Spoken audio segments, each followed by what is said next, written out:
And ye fathers, provoke not your children to wrath, but bring them up in the nurture and admonition of the Lord. Ephesians 6:4.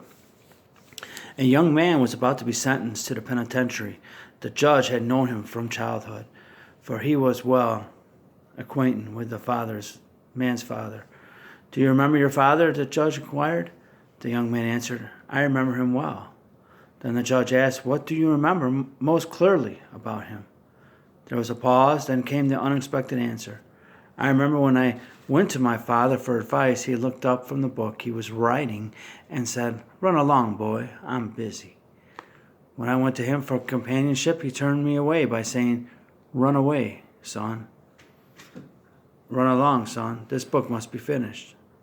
The young man concluded, you remember my father as a great lawyer. I remember him as a lost friend. Then the judge muttered to himself, alas, finished a book, but lost a boy. Today's key verse specifically directs fathers to be actively involved in the nurture, discipline, and admonition, verbal teaching of their children.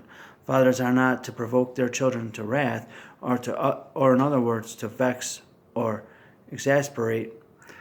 A father will surely be guilty of that if he is too busy to spend time with his children. He needs to provide well for his family, but in God's design, he is to be the dominant spiritual force in his children's lives.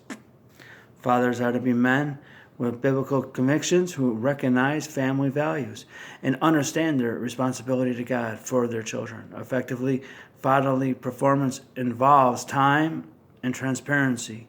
One father asked his daughter, what is your greatest issue with fathers? She answered, fathers have too many tomorrows. May God's blessing rest upon strong fathers who will willingly fulfill their God-given calling. Many fathers have yet to learn that they cannot travel the wrong road and come to the right destination.